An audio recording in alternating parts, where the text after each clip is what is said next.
Bonsoir, maître. Bonsoir. Comment vous allez, maître? Ça va bien, merci beaucoup. Et j'espère vous aussi. Non, ça va très bien, maître. Parfait. Si vous allez bien, nous allons bien. Oh my God, merci. Qui vous a informé de votre possible arrestation et dans quel contexte cette information a-t-elle été parvenue? Écoutez, je me suis levé, je crois que c'est un dimanche. J'étais même pas encore sorti de mon lit, vraiment. Et je reçois un coup de fil. Je sais pas, une personne qui m'annonce que je serai probablement interpellé le lendemain matin, c'est-à-dire, j'ai dit, OK, il n'y a pas de problème, je ne lui ai pas posé de questions. Quelqu'un vous dit, vous serez interpellé. Ça peut être quelqu'un qui est à la police, qui a appris, qui vous dit, ça peut être un charlatan, ça peut être... Bon, comme on était à la veille du jour J, j'ai dit, j'attends. J'attends que le matin, je vois rentrer des policiers ou des militaires, pourquoi pas, chez moi, en train de me dire, bon, ben, suivez-nous. Malheureusement, je n'ai pas vu.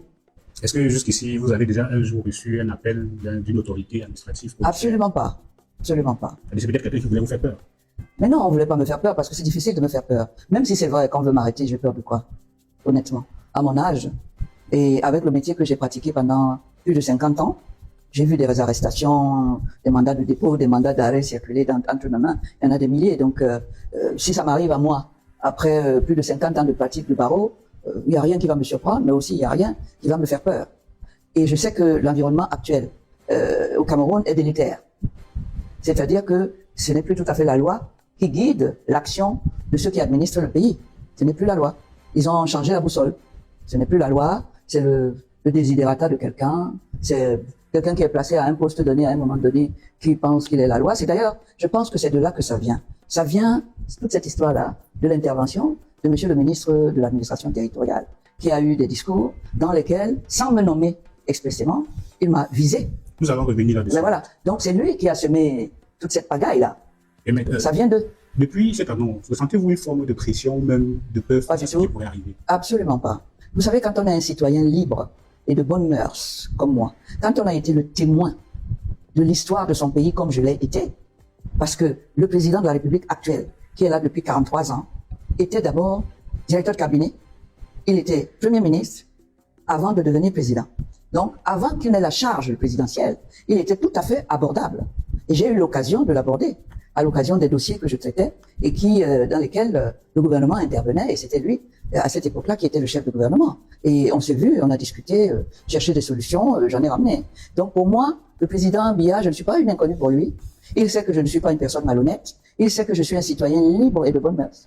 Il sait que je suis un citoyen qui a des responsabilités, c'est-à-dire la responsabilité de la parole. Moi, je parle. Il n'y a rien qui m'arrête. D'abord parce que je suis avocat, par décret présidentiel, signé par Amadou Ahidjo. Et ce même Amadou Ahidjo, à cette époque, a signé le décret qui le nommait Premier ministre. Vous voyez, il y a un parallélisme avec les formes qui fait que le président Biya et moi, nous nous respectons. Nous avons un passé. Nous nous respectons. Donc quand on me dit aujourd'hui on va t'arrêter, etc., alors que le président de la République s'appelle Paul Biya, je trouve ça... je classe ça dans la rumeur. Je ne peux pas commencer à me faire peur pour ça. À côté de ça, même si on devait m'arrêter, si les faits l'exigent, si j'ai commis une infraction, si les conditions de l'arrestation obéissent aux règles légales en vigueur, pourquoi pas? Parce que je sais que ça devra se terminer par le tribunal, et vous savez très bien que le tribunal, ce sont mes bureaux. J'y travaille tous les jours depuis 56 ans. Donc cela ne me fait pas peur. Aller au tribunal ne me fait pas peur. J'ai accompagné des gens, je suis allé moi-même, tout le temps. Bon, c'est pas un scoop pour moi qu'on me dise ça. Et si quelqu'un me dit ça parce qu'il veut me faire peur, il a tapé à côté. Lors d'un point de presse, le ministre, M. Kola Kangandji, vous a qualifié de hors-la-loi, vous accusant d'utiliser les armoiries de l'État pour semer le désordre. Voyez-vous un lien direct avec cette déclaration officielle et la menace d'arrestation? C'est peut-être ce que les gens qui ont écouté ça ont pensé qu'effectivement, compte tenu du caractère incontrôlable de notre minate, ça pouvait être suivi d'arrestations regrettables certainement, mais compte tenu de ce qu'il a parlé comme quelqu'un qui est la loi et qui est la personne chargée d'appliquer la loi, c'est-à-dire qu'il est le tribunal, il est le législateur et il est l'administrateur. Non, il a parlé de cette manière-là, c'est pour ça que les gens pensaient, à juste titre, que je pouvais être arrêté. Parce que s'il veut m'arrêter, il vient m'arrêter. Il n'est pas à une violation de la loi près. Donc mais ça ne m'émeut pas plus que ça. J'attends d'abord qu'on m'arrête avant de commencer à me défendre. Est-ce que vous utilisez les armoiries de l'État pour commettre des désordres? Je ne sais pas, c'est lui qui est chargé des armoiries de l'État. Il y a un ministre qui est chargé de ça, qui s'appelle M. Kangandji. Et je les utilise comment? Qui m'amène au tribunal. Ce que je ne veux pas, c'est qu'un ministre puisse penser qu'il est le tribunal ou la loi. S'il pense que j'ai enfreint la loi, s'il m'appelle hors la loi, il m'amène là où les gens ont été légalement nommés des instances mises en place pour juger des gens qui sont hors la loi. Mais il se défend, il ne doit pas être le juge, le législateur, et peut-être le procureur, et même le régisseur de prison. C'est ça que je n'accepte pas. Je ne peux même pas l'accepter de toute façon. Et personne ne doit l'accepter, parce que c'est faux, il n'est pas tout ça. Il est un serviteur. En tant que membre du gouvernement, il est au service de la personne que j'ai nommée là par mon vote pour gérer le pays. C'est mon serviteur.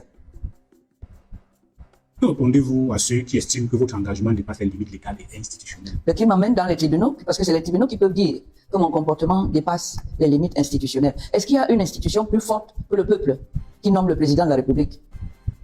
J'estime que je suis une institution en tant que peuple souverain. C'est même moi qui donne à ces institutions un sens, puisque c'est moi qui nomme le président de la République par mon vote. Donc qu'est-ce qu'il y a au-dessus du peuple? Je fais dessus le peuple.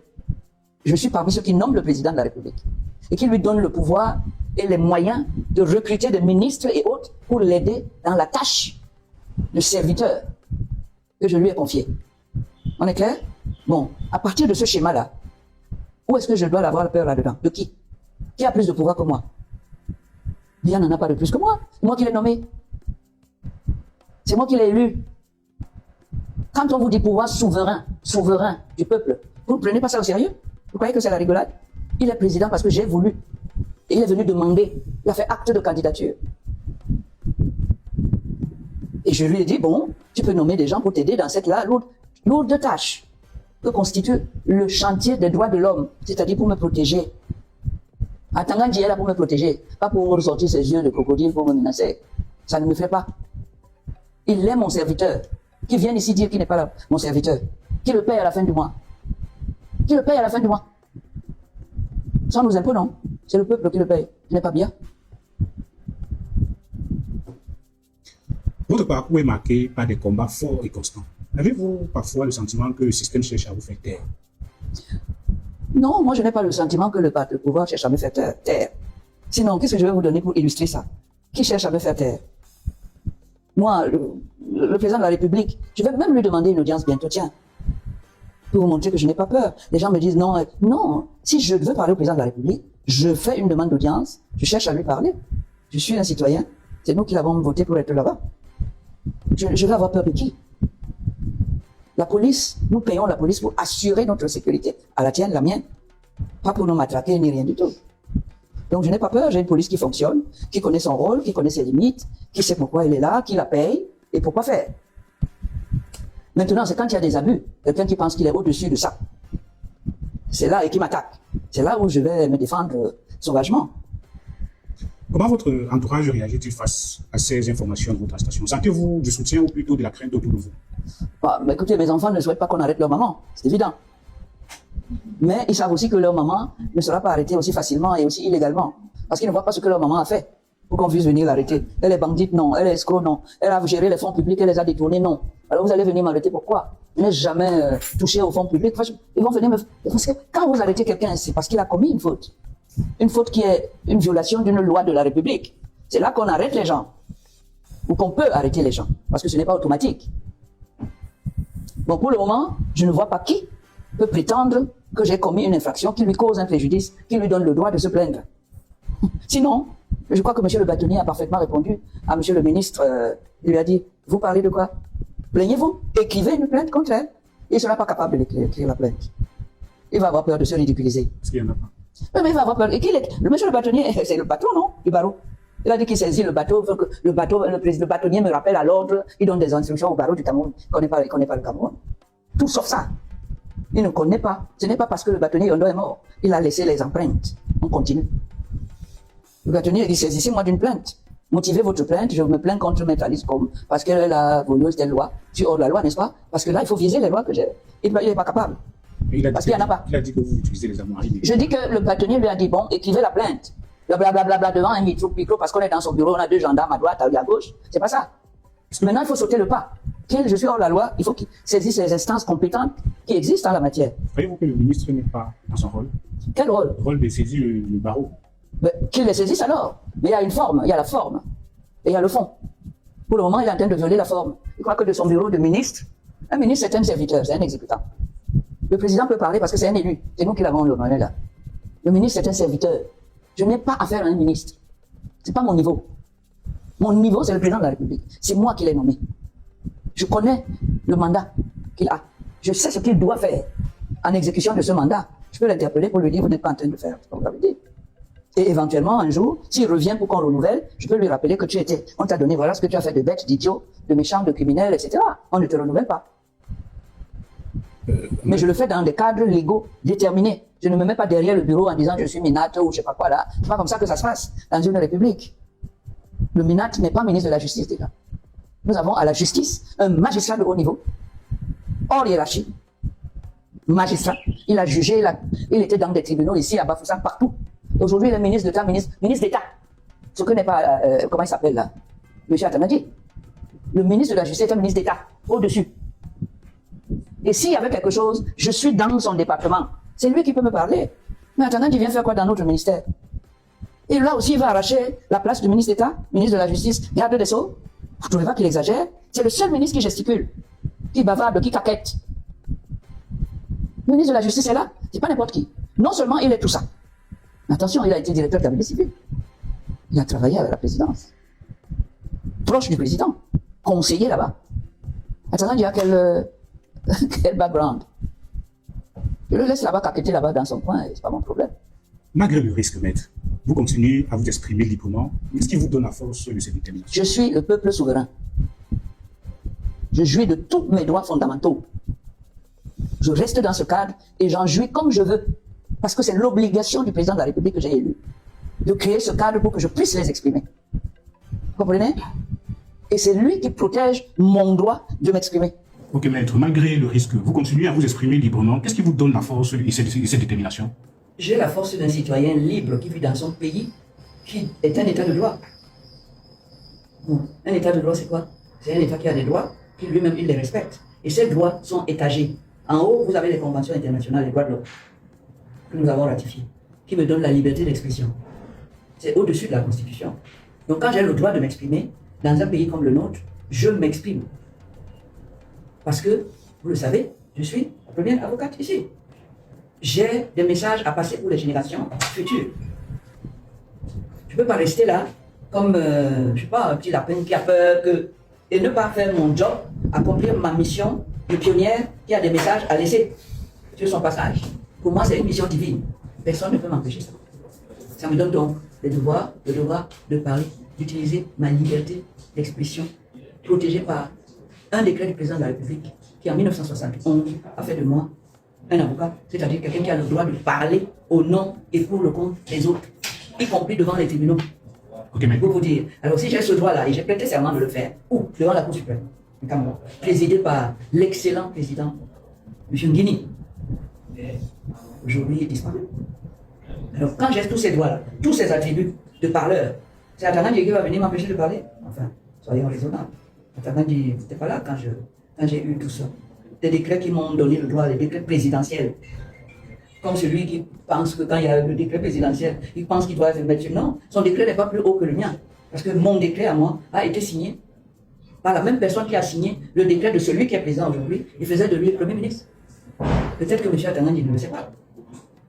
Alors quand il vient commencer à bavarder, à dire il y a une avocate, doyenne, prononce mon nom Atanadji, pourquoi tu ne le prononces pas? Fais-le. Croyez-vous que c'est pas peur? Non, si tu veux. Non, pas peur, peut-être que c'est pas complexe de supériorité. Oui, mon nom est sale, il ne peut pas le prononcer. Moi, je prononce le sien, parce qu'il en a un. Il ne me provoque pas. Moi, je ne suis pas fonctionnaire. Personne ne m'a jamais nommé pour donner un poste pour travailler. Tout ce que je fais par moi-même, quand je veux, comme je veux. Lui, ce n'est pas le cas. C'est un décret qu'il a nommé là, pour me servir. Okay, mais... Il n'est pas là pour m'emmerder. Ça, c'est clair et net. Mais s'il veut m'emmerder, il me trouvera en face. C'est une menace ou bien... Mais je vous dis que s'il veut m'emmerder, il a commencé, non? Qui continue? Je vais lui répondre, si c'est ça que tu veux. Ce n'est pas une menace. Je suis en défense. La défense, ça existe. Exactement. Qui commence? Je n'ai jamais prononcé le nom d'Atanadji avant. Qu'il ne m'indexe comme il a fait dernièrement. Et en plus, m'indexe sur ma profession. Que j'ai bâtie moi. Ce n'est pas par décret administratif. Non. Il m'indexe sur mon boulot, il va me trouver. Il vous indexe sur votre boulot, il va vous trouver. Oui. Okay. Si un jour vous deviez être arrêté, quel message souhaitez-vous que le peuple camerounais et surtout les jeunes retiennent de votre combat? Même si je n'étais pas arrêté, j'ai un combat que j'ai mené qui est digne. d'être marqué sur la liste des combats à mener. Parce que ce sont des combats qui portent sur ce qu'on a d'essentiel, les droits humains. Et les droits humains constituent l'essentiel du travail d'un président de la République élu. Les droits de l'homme. Ils sont contenus dans des textes supranationaux qui dépassent la Constitution. Je ne sais pas si vous comprenez ça. Ce pays est organisé. Les droits de l'homme sont au cœur de tout. Toutes les préoccupations d'un président de la République élu, c'est d'abord ça, sur sa feuille de route. Mais quand il met des perturbateurs comme Atangandji, qui viennent frétiller là-bas, ils ne savent pas qu'ils sont en train d'amener à échouer dans la mission que le peuple lui a confiée. Parce que si tu violes les droits de l'homme, ou si tu nommes quelqu'un, tu le laisses continuer à faire ça sans réagir, il va voir qu'il va avoir toute la communauté humaine sur le dos. Parce que c'est de ça qu'il s'agit. Les droits de l'homme sont des gens universels, les mêmes pour tous. Et c'est le corps même de la feuille de route du travail d'un président de la République qui est élu au suffrage universel.